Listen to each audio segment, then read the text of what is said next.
All right, chat. Today we got DC movies. James Gunn situation is crazy. So let's see what this video is all about.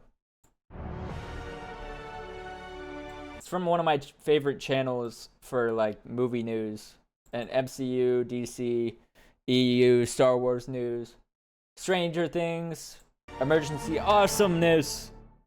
Welcome back, everyone. It's Charlie. Just a day after I spoke to James Gunn one-on-one, Warner Brothers dropped a huge bomb. Wait, what? How did I miss this? Also, his hair goes crazy. Like, the fact that his hair is completely white at this point, like, I don't even know how old this guy is, but he... Because I remember, like, a few years ago, he just had black or brown hair, and now it's just completely white. They were putting the whole studio up for sale to the highest bidder. All of you started asking me the logical follow-up question: if Warner Brothers is selling the entire studio, how does this affect James Gunn and his DCU? There have been a ton of upcoming movies. Wait, they're planning on selling the DC universe? Oh my gosh, bro. Like, when do we say that we should just give up on the DCEU at this point? Like, brother, how many times has it failed at this point? I think it's time to put the... I was gonna say put the fries in the bag, but that's corny to say anymore. But basically do that. Movies and TV shows that he has announced. He was talking about Man of Tomorrow when I was talking to him. A couple of the other movies, like they have Batman Brave and the Bold coming up, the Supergirl movie, Clayface. There are many other things he's announced. As he was talking with me and other YouTube... They're gonna make a Clayface movie? Huh? Why? The fuck is the point? I'm a man and I'm made of clay. Like, what could you possibly do with that movie and make it successful? And is it gonna be a theatrical release? Because, like, what the fuck? He said he had literally just finished the 4th draft of Man of Tomorrow. Yo, thank you for the follow. Thank you for the raid. Holy shit. Production. He was working on costumes, and they were going to start production, actually filming around the same time. Yo, how was your stream? Filming the Batman 2 with Robert Pattinson next year. So naturally, a lot of people were just wondering, what does this mean for the future of the DCU if somebody else buys the company? Does that mean that they're just going to turn around and fire James Gunn the minute they get everything that they want? We'll go through all the details on this. Everything that's been going on behind the scenes has been pretty well documented. Even James Gunn and David Zaslav himself have both talked about what's going on. Even though it sounds absolutely chaotic, it's not that complicated, so if you're brand new to the channel, be sure to subscribe to get all the videos. Starting at Yo, how was your stream? the beginning here, in order to understand what's going on, you need to know the wider issue. Warner Brothers, which owns DC Studios, where we're talking about all the James Gunn stuff, just put itself up for sale to anyone who has tens of billions of dollars lying around in your couch cushions. So if you... Oh, nah, bro. Every day, we stray further from God, and we come closer to a Disney monopoly. Brother, entertainment might be cooked. Like, I don't know what to say. Like, there's no other logical conclusion here. It was lit. I was on Skate and Fortnite. Hell yeah. I can't play Fortnite. I fucking actually suck ass at Fortnite, so I just don't try. But I am good at Skate. have tens of billions of dollars that you can loan me so I can buy Warner Brothers, please let me know. If DC is bought out by Disney, the world is screwed. Well, they're not even, it's not even just Disney, or it's not even just DC.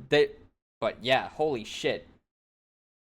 It would be cool, really cool, to see Marvel versus the DC universe. Facts, we gotta play Skate sometime? Hell yeah. That's true, you're right, we do. But it's not even just DC, like Warner Bros. Is selling their whole company, is what it sounds like, from what I just heard. Oh. Right now, the list of people most likely to buy them are Skydance, who just bought Paramount, which is why you're seeing all the Paramount news. Paramount buying Warner Brothers. Technically, it's Skydance. Skydance are the ones with the deep pockets. There's NBC Universal, or Universal if you want to think That's the thing, bro. I don't even know what the fuck Skydance is. I don't even know what that is. about them that way. Apple, Amazon, and Netflix. Those are really the only people that Warner Brothers cares about or has the actual money to pay for Warner Brothers. Most likely, though, it's going to wind up either being Skydance, Paramount. I hope Paramount, yeah. Then it would actually make Paramount Plus worth buying. Apple or Amazon, because Ted Sarandos, the head of Netflix, pulled a Jon Snow recently, Game of Thrones style, saying he doesn't want it, like Netflix does not want Warner Brothers. What this will likely mean, though, is that you'll see a couple streaming services merge in the background. Netflix doesn't want Warner Brothers because Netflix is essentially being their own like niche production company where they just throw money at whatever they feel like is probably going to do well. They're not tied down necessarily by IP, except for like their super successful series like Squid Games, like 13 Reasons Why, like Stranger Things, like Outer Banks, like Arrested Development was just Netflix, right? They have a bunch of shows that they have only made and that they were only in charge of making. But like, yeah, I feel like they're on a different playing field, you know? Also, Demon Hunters. Is that a TV show or is it a movie? Because I thought that was a movie, right? Like HBO Max will But like, in terms of IP, yeah, you're right. eventually merge with whatever streaming service for the company that winds up Oh, it is a buying TV show. I didn't know But the that. reason for all this chaos that you're seeing the last several years, the reason And why a Warner movie? Brothers is Oh, selling itself off I haven't is seen it. just coming down to money. It's always squeezing as much money out of their movies and TV shows as possible. So it's just a bunch of business suits trying to make more money on stuff. Billions. With a B. Regardless of who buys Warner Brothers, it will be bad for art. It will only benefit the people who own the company on a financial level, like who own shares in the company. Yep. Warner Brothers just had a crazy profitable period the last couple of years, so a lot of people were baffled why they'd suddenly turn around and try to carve themselves up as a company and just sell themselves off like a bunch of vultures. DC Studios, James Gunn, all of his movies and TV I think it's insane. You know how many movie studios we've seen like just collapse and be absorbed by a bigger company in the last like decade or couple decades? It's actually insane. Like 20th Century Fox has always been one of the biggest movie companies, and they were absorbed by Disney. Like, realistically, the only good IP that they had left that they weren't using was the X-Men and the Fantastic Four. And we saw how that turned out at the end of the road there. shows are just a small part of this. My conspiracy theory is that this is all a combination Wait, you didn't hear about the 20th Century Fox buyout? of the financial devastation caused by the failed merger with AT&T several years ago, then the streaming wars compounded by the strikes and federal interest rates Nope. on loans rising dramatically. Yeah, no, Disney completely bought basically, I think it was either basically everything or everything completely from 20th Century Fox. I think technically the company still exists, but like all their IPs are Disney now. So like The Greatest Showman is now Disney. Diary of a Wimpy Kid is now Disney. Cheaper by the Dozen is now Disney. The X-Men, the Fantastic Four are now Disney. The only characters that Disney doesn't own the rights to for Marvel is the Hulk characters and the Spider-Man characters. I hate Disney so much. Yeah, it's becoming a Disney World out there, to be honest. after COVID. Without getting too deep into the weeds, Warner Brothers was bought by AT&T back around 2019, I think when the deal finalized, when they tried to launch their own streaming service called HBO Max. There was the chaos of the name changes a couple different times, but it started as HBO Max. That was in May 2020, after all the COVID lockdowns had started. Normally, it would cost any company many billions of dollars a year to sustain and build a streaming service. So, HBO Max, Disney Plus, all the other new streaming services that launched for the streaming wars during that period all lost a lot of money for the first few years that they launched. Back at the beginning in 2020, this is not a problem for Warner Brothers because when they borrowed I liked HBO Max, like, in past tense. Did they not still exist? Or are they not good anymore? all those billions of dollars to pay for all this stuff, interest rates on loans were extremely low, and they had AT&T money deep tech bro pockets. Past Then tense? there were a couple successive debacles, like the CEO at the time, Jason Kilar, put all their movies on streaming because theaters were closed. I don't know what Ultimately, happened proved to now. be very bad for them Hello? financially in the long run because there was a lot of money at the box office that they just left I remember, the only thing I remember watching on HBO Max was, and this is with my ex's subscription, like when we were still dating, I had watched Euphoria and The Last of Us Part 1. That was it. I've never seen anything on there past that because I don't have the subscription for it. on the floor.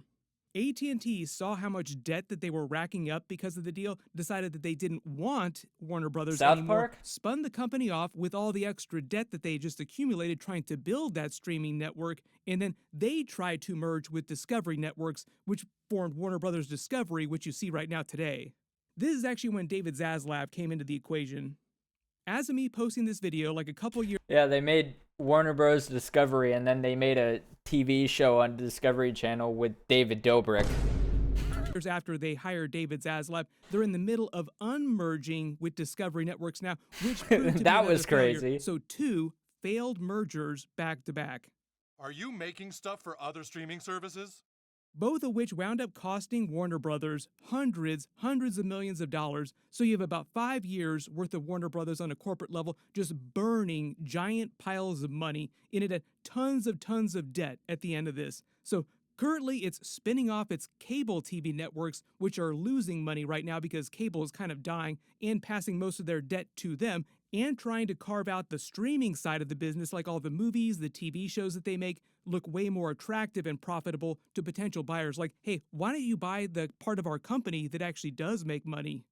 This is actually where David Zaslav becomes a bigger part of the equation. So at the beginning of all this chaos with all the failed mergers and all the extra debt that the company accumulated, when they hit rock bottom post AT&T failed merger, they fired their last CEO and brought in David Zaslav, who everybody mostly knows is the guy who cancels billions of TV shows and movies left and right. He is the reason why they coined the term Batgirl to Batgirl something. He was hired specifically to make Warner Brothers as profitable as possible. I forgot that Batgirl like was completely a failure, and that they never even didn't they not even release the show because of how bad it was doing.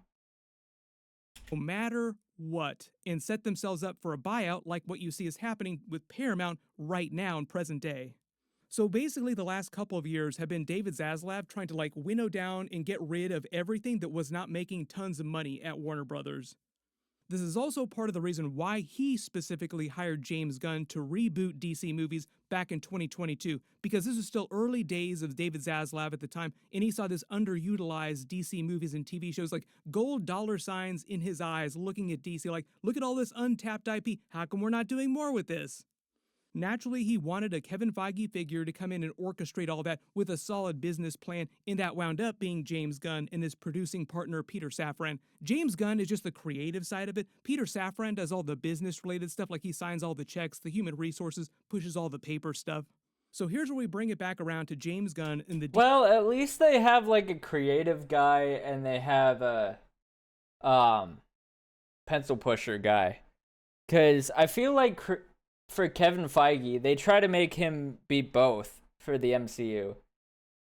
And as we've seen recently from the stuff that's coming out of the MCU, it hasn't been working very well. DCU and his big reboot of all the movies and TV shows, he's talked about this a lot. He knew what was going on with Warner Brothers' corporate shenanigans, all the chaos with the failed mergers and buyouts, while he was negotiating his contract with them a couple years ago. So part of the idea is that he went into this job running the DCU, planning all the movies and TV shows, knowing that they would probably be sold off to some other company at some point in the next couple of years. Now, he probably didn't know who would wind up buying the company, just that somebody would eventually buy the company. He's not going to take a job doing all this work now. I'm just happy I still haven't seen the movie, the new Superman movie, but I'm happy that they still got a guy that looks like Superman from the comics. Cause like Henry Cavill looks exactly like Superman. This guy that they got, the new guy, is close enough. He looks close enough to Superman from the comics. Setting up all these movies and TV shows, orchestrating this, if they're just going to turn around and fire him the minute a new merger is done. So his contract probably has a clause in it that whoever buys them has to keep him on contingent upon his performance. So it's not like an ironclad thing that will force anybody to keep him on. It is pretty much the gold standard rule in Hollywood. If you make money, you will not get fired. And in order for that to happen for James Gunn, a bunch of future DC movies like Batman Brave and the Bold, Clayface, Man of Tomorrow, Wonder Woman, their new Justice League movie. Like I said earlier, I still don't understand, why are they making a Clayface movie? Like, is that supposed to be a tax write-off? what is going on there? They'd all have to bomb one right after the other. Like, they'd all have to underperform badly enough that on a corporate level, they're like, we can't keep spending money on this. We need somebody who can actually earn us money. Zach, we're not losing touch with the audience, are we? I mean, I gave notes on the goddamn Count Chocula movie this morning. Was the portal green? So the idea is that he's not going to be asked to leave just because of a merger. It would be theoretically because of his plan and execution of the DCU didn't work on a financial level, and that'll take several years to actually bear out before they can actually say that that's true or false. So the real test for James Gunn really just takes place over about the next 3 to 4 years. And at the end of that, depending on how things have gone in the previous 4, 5, 6 years, he will either stay on or be asked to leave. And based on his plans so far that he's announced, I don't see any kind of Batman movie, for example, with Batman in the title, bombing. Superman made enough money to make David Zaslav happy. I think there's a lot of questions about how profitable it was, but if he made David Zaslav happy, and he's one of the most evil people in the world, if you're making... What? Who is David Zaslav? Evil people happy, you're probably doing an okay job. And James why is he Gunn's already evil? said that his plan for Phase 1 of the DCU, Chapter 1, Gods and Monsters, has already changed a lot since he originally announced it, but that's just him adapting the movies and TV shows to min-max for the stuff that seems like the biggest bangers. James Gunn's policy right now is basically bangers only. This is part of the reason why the Authority movie might not wind up happening after all. He also said that there was an Arkham Asylum TV show that didn't wind up working out, like a Batman TV show about Arkham Asylum that just didn't work out, which is probably a nice way of saying that the scripts probably sucked. So you get the idea. Just because it's a Batman-associated TV show, he's not going to force it out the door. He's not... No, I feel like they should have done Arkham Asylum, though. Like, I feel like that would have worked pretty well. Not going to force a Wonder Woman movie or even his Batman Brave and the Bold movie before he thinks that they're solid enough to actually make.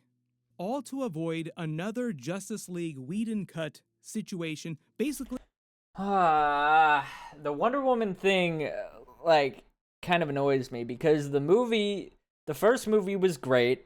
It might have been a 1-for-1 copy of Captain America: The First Avenger, but we don't really need to talk about that. It was a good movie. It was probably one of the best movies in the DCEU at the time. And then they came out with the second one. And the second one was horrible.